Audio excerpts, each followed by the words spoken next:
And finally അങ്ങനെ മുംബൈയിൽ നിന്നുമുള്ള ഒരു പാർസൽ ഇവിടെ എത്തിയിരിക്കുകയാണ്. സോ എനിക്ക് ഭയങ്കര ആഗ്രഹമായിരുന്നു, അതായത് ആപ്പിളിൻ്റെ ഒഫീഷ്യൽ സ്റ്റോറിൽ നിന്ന് തന്നെ നമുക്ക് ഈ ഒരു ഫോൺ ഓർഡർ ചെയ്ത് വരുത്തണമെന്ന്. ആൻഡ് ജീവിതത്തിൽ നമ്മൾക്ക് ഓരോരുത്തർക്കും ഓരോരോ ആഗ്രഹങ്ങൾ ഉണ്ടാവും. അതിലേതൊരു വ്യക്തിയുടെയും ഒരു തീരാത്ത ആഗ്രഹമാണ് സ്വന്തമായിട്ട് ഒരു ഐഫോൺ വാങ്ങിക്കുക എന്നുള്ളത്. പക്ഷെ ജീവിതത്തിൽ ആദ്യമായി ഒരു ഐഫോൺ വാങ്ങുന്നവൻ്റെ മനസ്സിലുള്ള ഒരു ചോദ്യചിഹ്നമാണ്, ഐഫോൺ വാങ്ങുന്നത് മണ്ടത്തരമാണോ?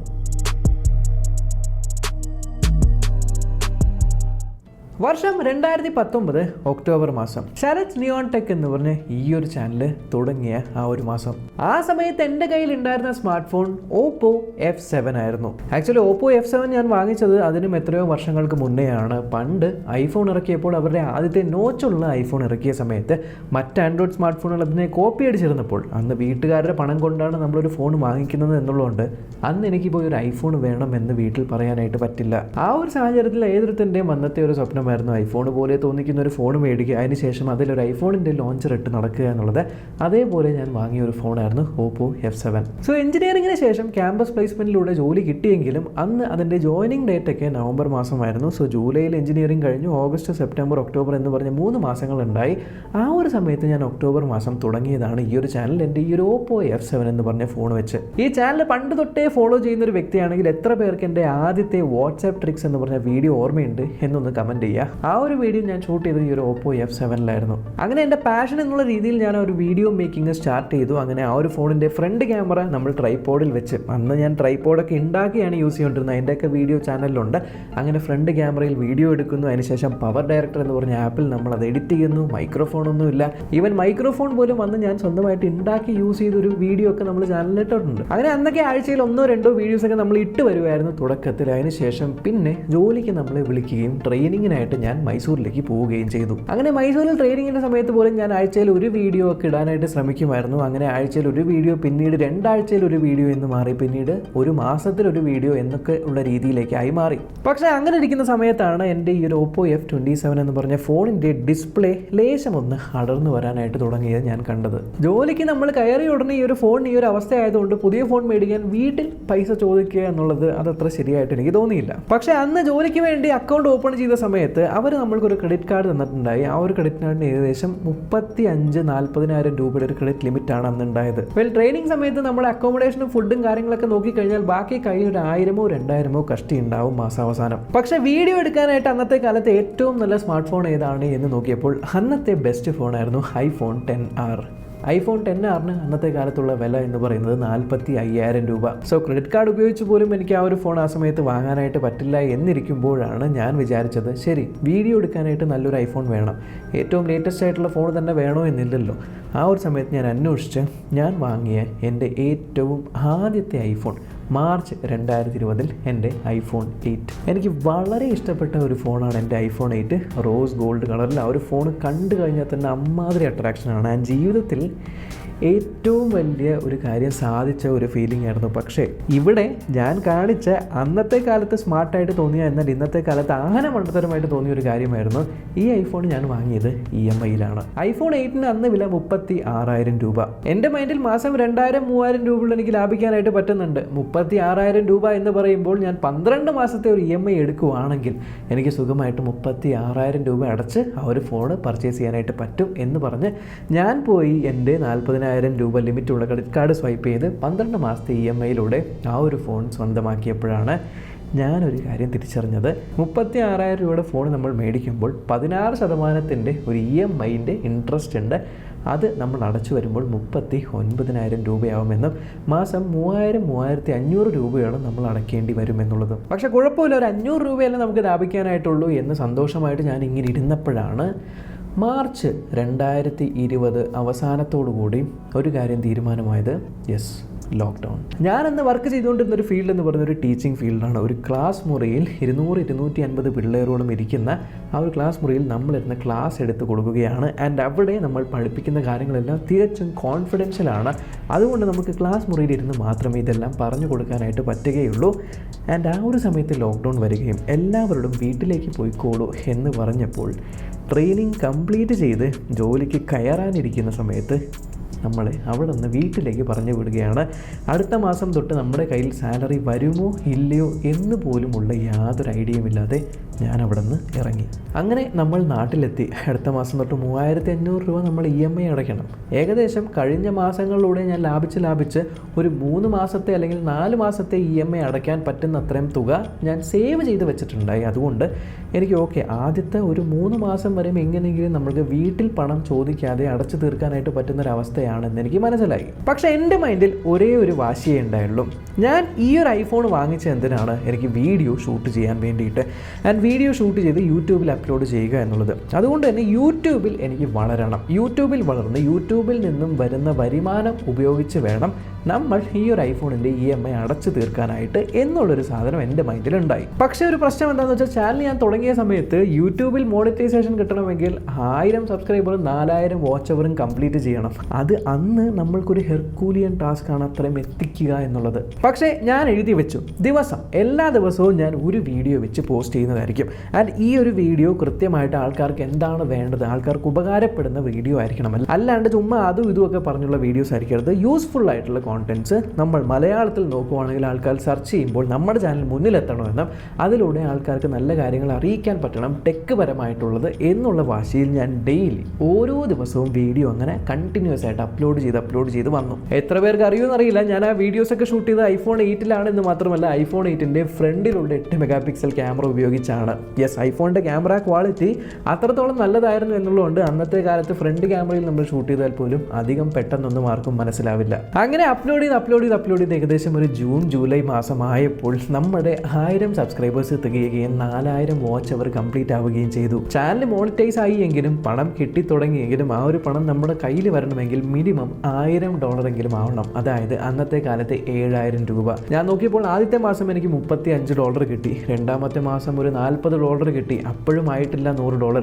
മൂന്നാമത്തെ മാസമായപ്പോഴാണ് എനിക്ക് ആ ഒരു $100 തികയുകയും ആ മാസമാണ് ആദ്യമായിട്ട് യൂട്യൂബിൽ നിന്ന് എൻ്റെ അക്കൗണ്ടിലേക്ക് ഒരു റവന്യൂ വരികയും ചെയ്തത്. പക്ഷേ ഓഗസ്റ്റ് മാസത്തിന് ശേഷം യൂട്യൂബിൽ നിന്നും എന്ത് വരുമാനമാണോ വന്നത്, ആ വരുമാനം മാസാവസാനം അക്കൗണ്ടിൽ കയറുമ്പോൾ അതുപയോഗിച്ച് ആദ്യത്തെ പണി ഐഫോണിൻ്റെ EMI അടച്ചു തീർക്കുക എന്നുള്ളതാണ്.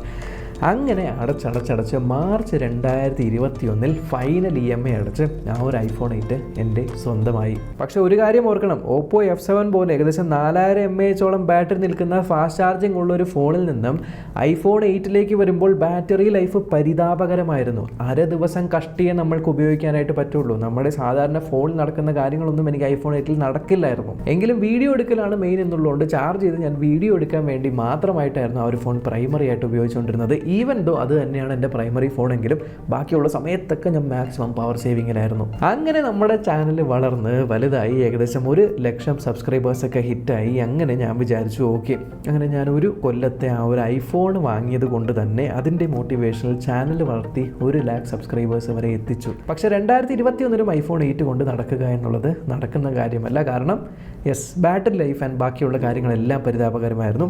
അങ്ങനെ ഞാൻ എൻ്റെ iPhone 8 മാർച്ച് 2021 അന്നത്തെ കാലത്ത് വന്ന ഏറ്റവും ലേറ്റസ്റ്റ് ആയിട്ടുള്ള iPhone ആയിരുന്നു iPhone 12. iPhone 8 നിന്നും iPhone 8 കൊടുത്ത് ഞാൻ iPhone 12 120GB ബ്ലാക്ക് കളർ വാങ്ങിക്കുന്നുണ്ടായി. അതിനു അത് ബ്ലാക്ക് കളർ പോലെ തോന്നില്ല, ഏകദേശം ഡാർക്ക് ബ്ലൂ ഒക്കെ ആണെങ്കിലും അതായിരുന്നു ആപ്പിളിൻ്റെ ബ്ലാക്ക്. അങ്ങനെയാണ് എൻ്റെ ആദ്യത്തെ ആ ഒരു നോച്ചുള്ള iPhone 12 ഞാൻ വന്ന് എത്തിപ്പെടുന്നത്. ആൻഡ് പിന്നീട് നമ്മുടെ ചാനൽ ഏകദേശം 1000 വീഡിയോസോളം ഉണ്ടാകും. എൻ്റെ ആ ഒരു 1000 വീഡിയോസ് എല്ലാം ഷൂട്ട് ചെയ്ത റോൾസ്, അതായത് ഫോണിനെ കുറിച്ച് ഞാൻ സംസാരിക്കുമ്പോൾ ക്യാമറയിൽ ഷൂട്ട് ചെയ്യുവാണെങ്കിൽ ഫോൺ കാണിക്കുന്നത് ഞാൻ ഷൂട്ട് ചെയ്യുന്ന ഐഫോണിലാണ്, 4K. ആൻഡ് ആർക്കും അങ്ങനെ കാര്യമായിട്ട് അത് മനസ്സിലായിട്ട് പോലുമില്ല. അത്ര കിടിലൻ വീഡിയോ ക്വാളിറ്റി ആയിരുന്നു ഐഫോണിൽ. iPhone 12 ആയിരുന്നു എൻ്റെ പ്രൈമറി ഫോൺ. ഏകദേശം ഞാനത് 2.5 വർഷത്തോളം ഒരു മാറ്റവുമില്ലാതെ ഉപയോഗിച്ചു. പക്ഷേ iPhone 12ൻ്റെയും പ്രശ്നം അതായിരുന്നു, തുടക്കത്തിൽ ബാറ്ററി ഉണ്ടായെങ്കിലും പിന്നീട് ബാറ്ററി ബാക്കപ്പ് കുറഞ്ഞു വരികയും ഒരു പോയിന്റ് എത്തിയപ്പോൾ എനിക്ക് രാവിലെ ചാർജ് ചെയ്ത് കഴിഞ്ഞാൽ വൈകുന്നേരത്തിനുള്ളിൽ ബാറ്ററി തീർന്നു പോകുന്ന ഒരു അവസ്ഥയിലേക്ക് വന്നെത്തിപ്പെട്ടു. അങ്ങനെ ഇരിക്കുമ്പോഴാണ് ഞാൻ എൻ്റെ ആദ്യത്തെ ആൻഡ്രോയിഡിലെ ഫ്ലാഗ്ഷിപ്പ് ഫോണിലേക്ക് മാറുന്നത്, സാംസങ് ഗാലക്സി S22 പ്ലസ് എന്ന് പറഞ്ഞ ഫോണിലേക്ക്. അങ്ങനെ ഐഫോൺ എൻ്റെ പ്രൈമറി ഫോൺ ആയിരുന്നതിൽ നിന്നും മാറി ഞാൻ ആൻഡ്രോയിഡ് പ്രൈമറി ഫോൺ ആക്കി S22 പ്ലസ് ആയിരുന്നു യൂസ് ചെയ്തുകൊണ്ടിരുന്നത്. പാരലലി എൻ്റെ iPhone 12 ഉണ്ടായി. പിന്നെ ഞാൻ S22 പ്ലസ് ആണ് കുറേ അധികം നാൾ ഉപയോഗിച്ചുകൊണ്ടിരുന്നത്. അതിനുശേഷം ഞാൻ പിന്നീട് മേജർ അപ്ഗ്രേഡ് ഒരു ഫ്ലാഗ്ഷിപ്പ് ഡിവൈസിലേക്ക് പോയത് S22 അൾട്രയിലേക്ക് വന്നപ്പോഴാണ്. ആ ഒരു സമയത്ത് എൻ്റെ കയ്യിൽ iPhone 12 ഉണ്ടായി. iPhone 12 എനിക്ക് ഇഷ്ടമായിരുന്നുവെങ്കിലും നമ്മുടെ ചാനൽ അത്യാവശ്യം വളർന്ന ആൾക്കാർ ആകാംക്ഷയോടെ വീഡിയോസ് കാണാൻ വേണ്ടി കാത്തിരിക്കുന്നതുകൊണ്ട് ലേറ്റസ്റ്റ് കാര്യങ്ങളെല്ലാം കവർ ചെയ്യണം എന്നുള്ളത് നമ്മുടെ ഒരു ഉദ്ദേശമായിരുന്നു. അപ്പോൾ സെപ്റ്റംബർ മാസം iPhone 15 സീരീസ് ഇറങ്ങുകയും അതിൽ iPhone 15 Plus ഇറങ്ങുകയും ആൻഡ് എനിക്ക് വളരെ ഇൻട്രസ്റ്റിംഗ് ആയിട്ട് തോന്നിയത് അന്ന് വരെയും പ്ലസ് ഫോണുകളിൽ പോലും നോച്ച് ഉണ്ടായപ്പോൾ ആദ്യമായിട്ട് പ്ലസ് ഫോണിൽ പുതിയ ഫ്ലാഗ്ഷിപ്പ് ഫോണുകൾ കാണുന്ന പോലെ ഒരു പില്ലും സ്ലിം ആയിട്ടുള്ള ഡിസൈനും മാറ്റ് ഫിനിഷും ഒക്കെ ഉള്ള രീതിക്ക് നല്ല ബാറ്ററി നിൽക്കുന്ന ഒരു ഫോൺ ഇറങ്ങി. ബാറ്ററി ലൈഫ് ആയിരുന്നു iPhone 12ൻ്റെ പ്രശ്നം എന്നുള്ളതുകൊണ്ട് അത് നമ്മൾ 12 കൊടുത്തിട്ട് വാങ്ങും എന്നുള്ള വാശിക്ക് ഞാൻ 12 കൊടുത്ത് iPhone 15 Plus, യെസ്, ഈ ഒരു iPhone 15 Plus ഞാൻ പർച്ചേസ് ചെയ്തു. ആൻഡ് ഒന്നും പറയാൻ വയ്യ, iPhone 15 Plus was A major real deal breaker. കാരണം ഇത്രയും നല്ല ഒരു ബാറ്ററി ലൈഫ് കിട്ടുന്ന, ഇത്രയും വലിയ സ്ക്രീനുള്ള, കണ്ടു കഴിഞ്ഞാൽ ഒരു ഫ്ലാഗ്ഷിപ്പ് ഡിവൈസ് എന്ന് പറയിപ്പിക്കുന്ന, ഈവൻ ബാക്ക് സൈഡ് പോലും മാറ്റ് ഫിനിഷുള്ള അടിപൊളിയായിട്ടുള്ള ഒരു ഫോൺ, ഒരു ഐഫോണ്. 60 Hz ഡിസ്പ്ലേ ആണെങ്കിലും I am coming from iPhone 12, so doesn't make any difference for me. അങ്ങനെ നോക്കുമ്പോൾ this was the best iPhone I have ever used. അങ്ങനെ നമ്മൾ ഔട്ട്ഡേറ്റഡ് ആയിട്ടുള്ള iPhone 8 നിന്നും, ആ വർഷം ഏത് ഫോണാണോ ലേറ്റസ്റ്റ് ഇറങ്ങിയത് ആ ഒരു ലേറ്റസ്റ്റ് ആയിട്ടുള്ള iPhone 12 നിന്നും, ആ വർഷം ഏതാണോ ലേറ്റസ്റ്റ് ആയിട്ട് ഇറങ്ങിയത് ആ ഒരു വർഷത്തെ പ്ലസ് മോഡലായിട്ടുള്ള iPhone 15 Plus നിന്നും ഫൈനലി നമ്മൾ അപ്ഗ്രേഡ് ആയിരിക്കുവാണ് to iPhone 16 Pro. And this is my first pro phone. സത്യം പറഞ്ഞാൽ ഞാൻ ഒരിക്കലും എൻ്റെ iPhone 15 Plus കൊടുക്കാനുള്ള പ്ലാൻ എനിക്ക് ഉണ്ടായില്ല. But as A content creator, especially ഒരു ടെക് ചാനൽ എന്നുള്ള രീതിക്ക് നമ്മളാണല്ലോ ലേറ്റസ്റ്റ് ആയിട്ടുള്ള പ്രൊഡക്ട്സ് ടെസ്റ്റ് ചെയ്തിട്ട് അതിനെക്കുറിച്ചുള്ള ഫീഡ്ബാക്ക്സ് ആൾക്കാർക്ക് കൊടുക്കുകയും അത് നോക്കിയിട്ട് ആൾക്കാർ സാധനങ്ങളെല്ലാം വാങ്ങിക്കുകയും, സോ നമ്മളെപ്പോഴും അപ്ഡേറ്റഡ് ആയിരിക്കുക എന്നുള്ളത്, ഇപ്പോൾ നമ്മളെന്ന് പറയുന്നത് ഒരു പ്രൊഫഷണൽ രീതിക്ക് ചാനൽ മുന്നോട്ട് കൊണ്ടുപോകുക എന്നുള്ളതുകൊണ്ട് അതിനെ അതേ ഒരു പ്രൊഫഷണൽ വേയിൽ തന്നെ നമ്മൾ കാണേണ്ടിയിരിക്കുന്നു. And definitely for that I think iPhone Pro series is a must. അങ്ങനെയാണ് ഞാൻ iPhone 15 Proയിലേക്ക് ഞാൻ വന്നത്. പക്ഷേ ലോഞ്ച് ഡേക്ക് തന്നെ ഈ ഫോൺ വാങ്ങി അൺബോക്സ് ചെയ്യാത്തതിന് ഒരു കാരണമുണ്ട്. എന്തായാലും ഫോൺ ഇപ്പോഴാണ് എൻ്റെ കയ്യിലെത്തിയത്. ആൻഡ് ഒരു ചെറിയ അൺബോക്സ് ചെയ്യണം, ഞാൻ ധൃതി പിടിച്ച് അൺബോക്സ് ചെയ്താണ് ഒരു എക്സൈറ്റ്മെൻറ്റ്. അതിൻ്റെ ഒരു ക്ലിപ്പ് വീഡിയോ ഞാൻ പ്ലേ ചെയ്യാം. ആൻഡ് ഫൈനലി അങ്ങനെ മുംബൈയിൽ നിന്നുമുള്ള ഒരു പാർസൽ ഇവിടെ എത്തിയിരിക്കുകയാണ്. സോ എനിക്ക് ഭയങ്കര ആഗ്രഹമായിരുന്നു, അതായത് ആപ്പിളിൻ്റെ ഒഫീഷ്യൽ സ്റ്റോറിൽ നിന്ന് തന്നെ നമുക്ക് ഈ ഒരു ഫോൺ ഓർഡർ ചെയ്ത് വരുത്തണമെന്ന്. ആൻഡ് സോ ആപ്പിളിൻ്റെ സൈറ്റിൽ നിന്ന് ഞാൻ പ്രീ ബുക്കിങ്ങിന് വേണ്ടി വെയിറ്റ് ചെയ്തു, പ്രീ ബുക്ക് ചെയ്തായിരുന്നു. പക്ഷേ ആ ഒരു ഓർഡർ പ്ലേസ് ആയില്ല. എൻ്റെ അടുത്തൊരു 45 minutes വെയിറ്റ് ചെയ്തിട്ട് വീണ്ടും ഓർഡർ പ്ലേസ് ചെയ്യാനായിട്ട് പറഞ്ഞു. ഞാൻ 45 minutes വെയിറ്റ് ചെയ്തപ്പോഴേക്കും 20th ഈ ഒരു സെപ്റ്റംബർ ഡെലിവറി ഡേറ്റ് കാണിച്ചിരുന്നത് മാറി October 4th എന്നുള്ള ഡേറ്റിലേക്ക് മാറി. സോ ഇതാണ് നമ്മുടെ ആപ്പിളിൻ്റെ ഒഫീഷ്യൽ സൈറ്റിൽ നിന്ന് നിങ്ങൾ ഓർഡർ ആക്കി കഴിഞ്ഞാൽ വരുന്ന ആ ഒരു പാക്കേജിങ്. സോ ഇതിലും നമ്മൾക്കിത് ഈ ഒരു ആപ്പിളിൻ്റെ ആ ഒരു പീലിംഗ് സാധനം വന്നിരിക്കുന്നത് കാണാം. അപ്പോൾ നമ്മൾ എങ്ങനെയാണ് അത്, ഈ സാധനം കണ്ടോ, ഇത് നമ്മളിങ്ങനെ പിടിച്ചിട്ട് പൊള്ളിയണം. ഇവിടെയും കൂടെ സീലുണ്ട്, ആ 2 സീലും കൂടെ പൊട്ടിക്കണം.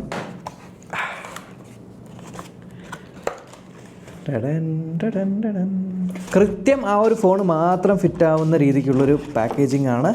നമുക്ക് ഫോൺ പുറത്തെടുക്കാം. Yes, so this is the new iPhone 16 Pro. ഞാൻ 16 Pro ആണ് ഇപ്രാവശ്യം മേടിച്ചത്. 16 Pro Maxലേക്ക് ഞാൻ പോയില്ല. അത്രേ ഉള്ളൂ. ഈ ബോക്സിനകത്ത് വേറെ സാധനങ്ങളൊന്നുമില്ല, ഇത്ര സാധനങ്ങളുള്ളൂ. ഇനി നമ്മൾക്ക് നമ്മുടെ ഐഫോണ് അൺബോക്സ് ചെയ്യാം. സോ ദേ മുകളിലായിട്ടും താഴെയായിട്ടും നമ്മൾക്ക് സീലുണ്ട്. ഇതൊക്കെ കണ്ട് നിങ്ങൾ മടുത്ത് കാണും. എന്നാലും ഞാൻ ഇത് അൺബോക്സ് ചെയ്യുകയാണ്, കാരണം നമ്മുടെ ചാനലിൽ ഫസ്റ്റ് ടൈം ആണല്ലോ. സോ 3, 2, 1. Once again 3, 2, 1. ഈ ഡിവൈസ് മാനുഫാക്ചേർഡ് ഇൻ, കണ്ടോ, ചൈനയാണ്, മാനുഫാക്ചേർഡ് ഇൻ ചൈനയാണ്. ചില ആൾക്കാർക്ക് മാനുഫാക്ചേർഡ് ഇൻ ഇന്ത്യ ഡിവൈസുകൾ കിട്ടുന്നുണ്ട് എന്ന് ഞാൻ കേട്ടായിരുന്നു. എന്തായാലും ഈ ഞാൻ വാങ്ങിച്ചേക്കുന്നത് 16 Pro Desert Titanium 256 GB ആണ്. മാനുഫാക്ചേർഡ് 9/2024. സോ നമുക്കിനി ഇത് അൺബോക്സ് ചെയ്യാം.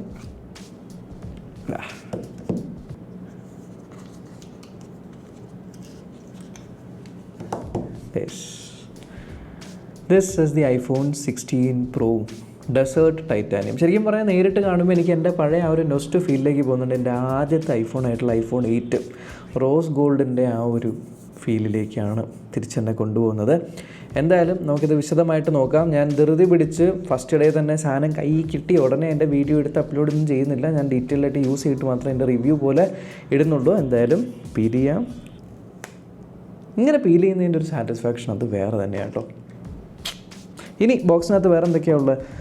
ഇപ്രാവശ്യം ആ ഒരു ബ്രൈഡഡ് കേബിൾ തന്നെയാണ് വരുന്നത്. ബട്ട് ബ്രൈഡഡ് കേബിൾ വെച്ചിരിക്കുന്ന രീതി മാറിയിട്ടുണ്ട്. ദേ കണ്ടില്ലേ, ഇത്തരത്തിലുള്ള ബ്രൈഡഡ് കേബിൾ. ഇവിടെ സിം എജക്ടർ ടൂൾ ഉണ്ട്.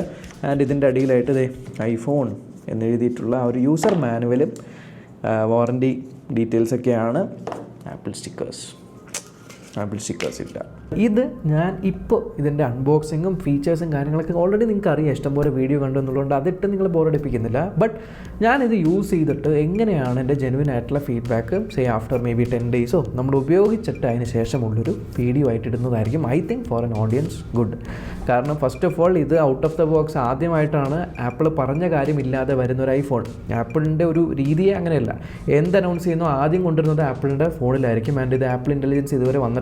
So we have to wait for that update, which means ഇപ്പോൾ ഞാൻ ഇതിനെക്കുറിച്ച് എന്ത് പറഞ്ഞാലും maybe after 1 or 2 updates കാര്യങ്ങളൊക്കെ മാറാം. ആപ്പിൾ ഇൻ്റലിജൻസ് വരുമ്പോൾ മൊത്തത്തിൽ കാര്യങ്ങൾ മാറാം. So it's better to wait, use and then I share the feedback to you. So finally എനിക്ക് ഇത്രയേ പറയാനുള്ളൂ. നിങ്ങളൊരു ഐഫോൺ വാങ്ങുവാണ് എന്നുണ്ടെങ്കിൽ 2 കാര്യങ്ങളാണ് നിങ്ങളുടെ ഉള്ളിലുള്ളത്.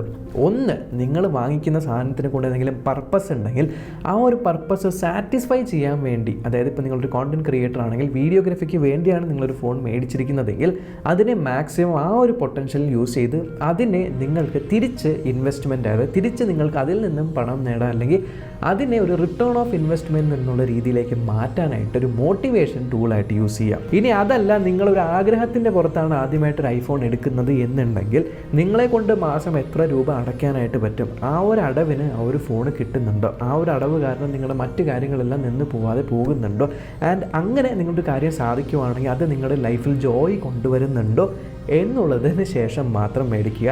ആൻഡ് അഗെയിൻ വേറൊരു കാര്യമുണ്ട്, ഒരുപാട് പണം നമ്മൾ സമ്പാദിച്ച് സേവ് ചെയ്ത് വെച്ചിട്ട് പിന്നീട് ഒരു കാലത്ത് നമുക്ക് ഉപയോഗിക്കാം എന്ന് പറഞ്ഞ് നമ്മൾ ഇരിക്കുകയാണെങ്കിൽ ചിലപ്പോൾ ഇന്നത്തെ കാലത്തുള്ള ചെറിയ ചെറിയ സന്തോഷങ്ങളെല്ലാം അന്നത്തെ കാലത്ത് അനുഭവിക്കാനുള്ളൊരു ആരോഗ്യമോ മനസ്ഥിതിയോ അല്ലെങ്കിൽ ആ ഒരു സിറ്റുവേഷനോ ഉണ്ടാകും എന്നുള്ള കാര്യത്തിൽ യാതൊരു ഉറപ്പുമില്ലാത്തൊരു കാര്യമാണ് നമ്മുടെ life. So just enjoy what you have in the present. അത്രയുള്ള ഒരു വീഡിയോ, അടുത്ത വീഡിയോ കാണാം. ബൈ.